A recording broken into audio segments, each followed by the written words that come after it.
Voices in the Park actually comes from another book I did 20 years before called A Walk in the Park, and I made this at a time I really didn't know what I was doing, but the story is written by the point of view of a narrator, so the narrator tells the story. 20 years on, I decided I wanted to revisit this idea but tell the story 4 times, each time from the point of view of one of the main characters. So I had the idea of these 4 people talking in different voices and trying to reflect their view of the same experience, which is a day walking in the park. Mrs. Smythe is rather a dominant, almost militaristic sort of a woman. She loves her son, but she kind of overprotects him.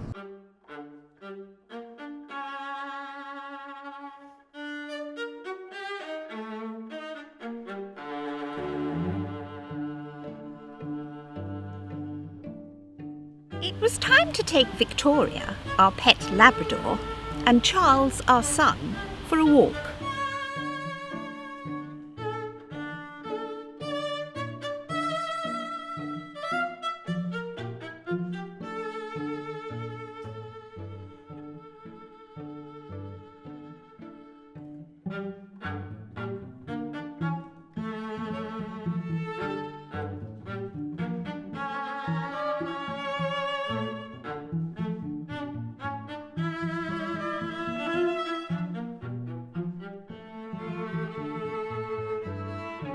When we arrived at the park, I let Victoria off her lead.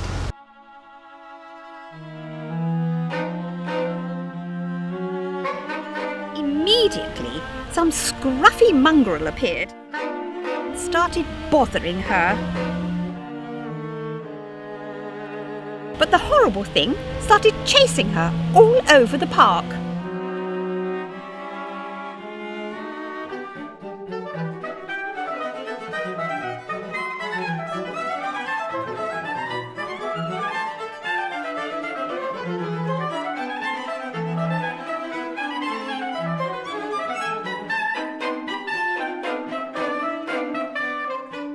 I ordered it to go away, but it took no notice whatsoever. Sit, I said to Charles. Here.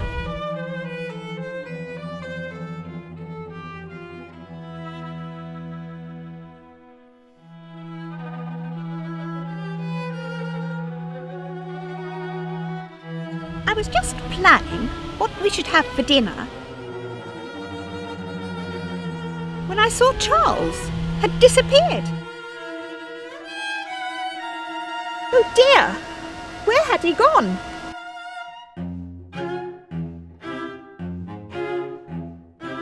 You get some frightful types in the park these days.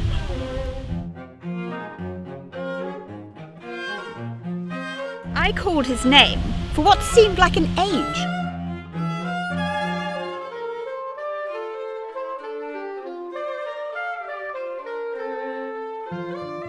And then I saw him talking to a very rough-looking child. Charles, come here at once. And come here, please, Victoria.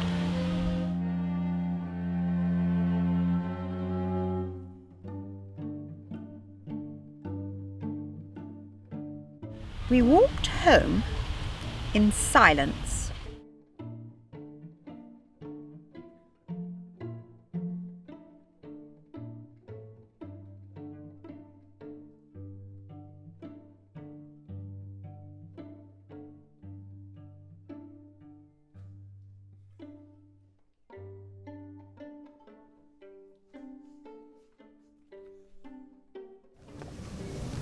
Mr. Smith he's depressed, he's unhappy, he's out of work, he's looking for a job, but he gets pleasure and life from his daughter, the daughter who obviously feels very affectionately towards him.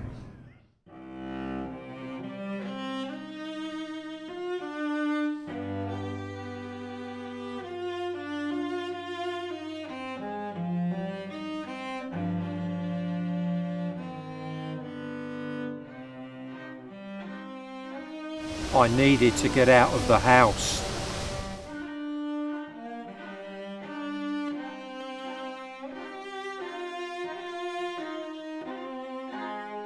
So me and Smudge took the dog to the park.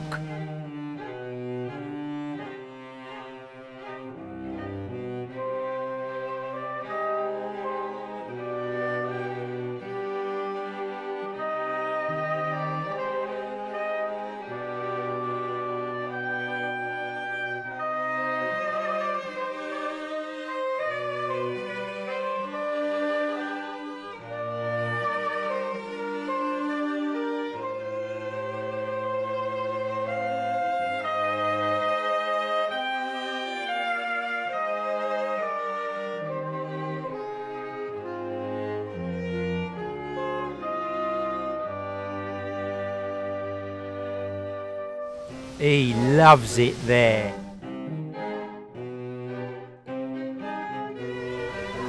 I wish I'd got half the energy he's got.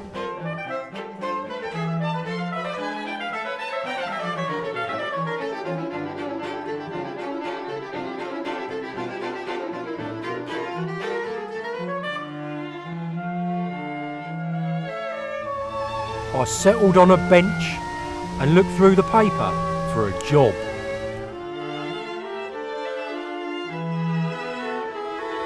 I know it's a waste of time, but you've got to have a bit of hope.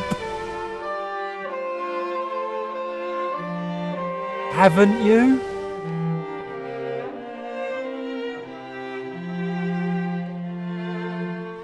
Then it was time to go.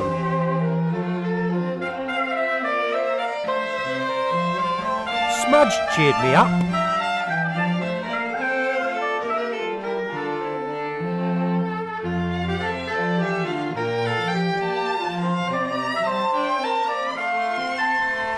She chatted happily to me.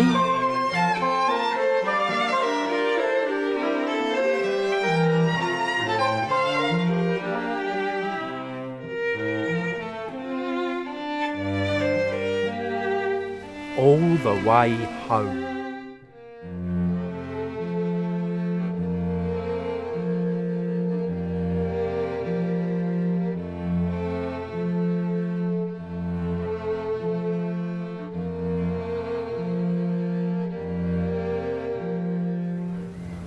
Charles, the boy, yet feels kind of trapped inside his house, trapped inside the world, rather dominated by his overpowering mother. But he's a nice boy, in spite of all his worries and his anxieties. He's got happiness there as well, particularly when he meets Smudge. Smudge lightens up his life, and we get the impression that he won't forget this incident.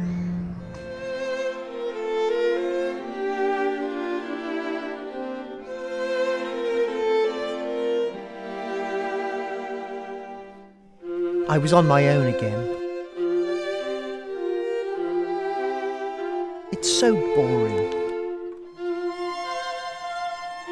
Then Mummy said it was time for our walk.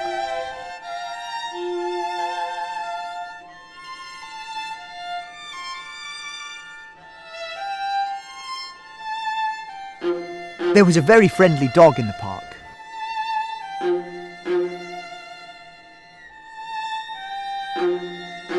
Victoria was having a great time. I wished I was. "Do you want to come on the slide?" a voice asked. It was a girl, unfortunately, but I went anyway. She was brilliant on the slide. She went really fast. I was amazed. The girl took off her coat and swung on the climbing frame. so I did the same.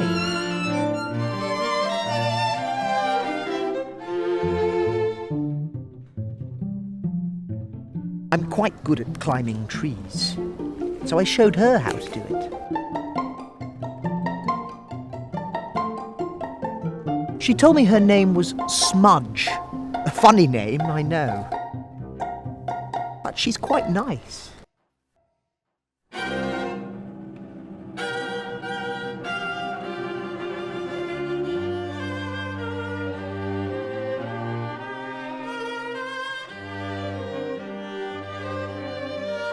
Then Mummy caught us talking together.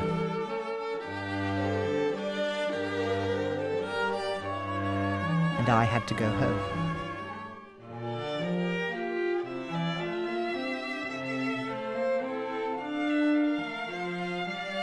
Maybe Smudge will be there again next time.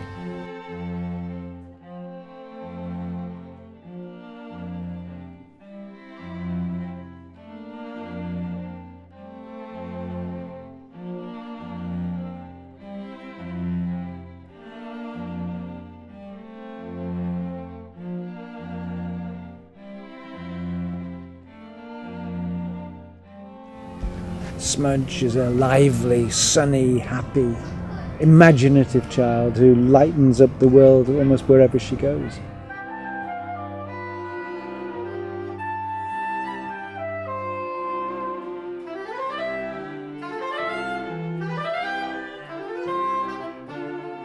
Dad had been really fed up, so I was pleased when he said we could take Albert to the park. Albert's always in such a hurry to be let off his lead.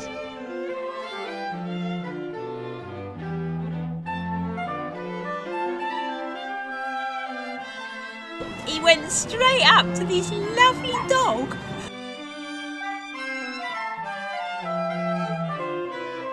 and sniffed his bum. He always does that.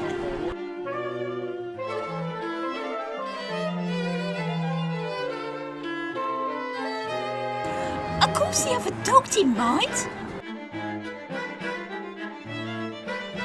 But his owner was really, really angry.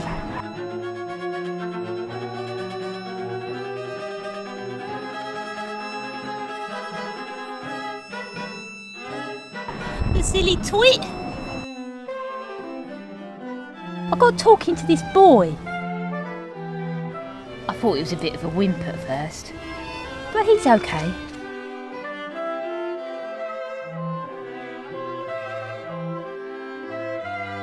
We played on the seesaw.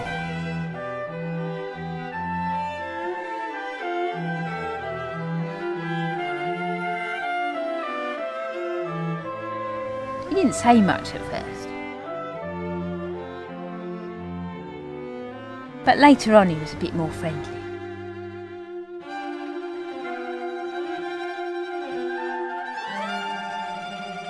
We both burst out laughing when we saw Albert having a swim.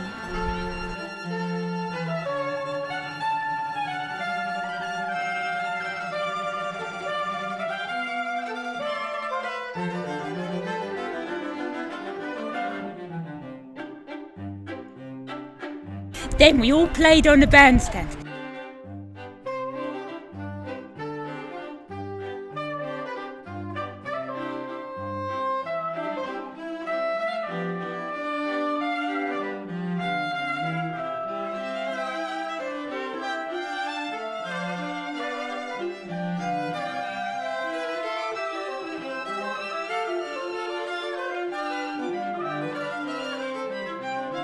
And I felt really, really happy.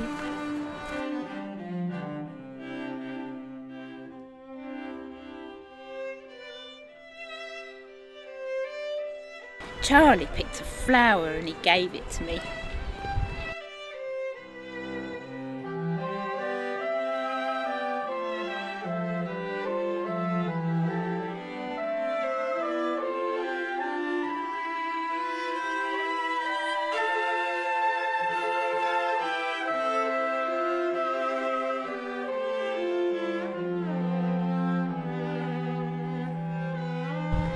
and his mum called him and he had to go.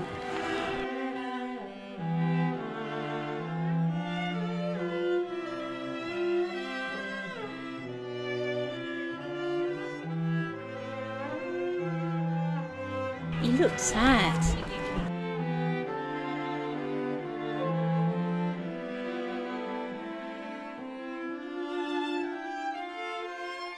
When I got home, I put the flour in some water.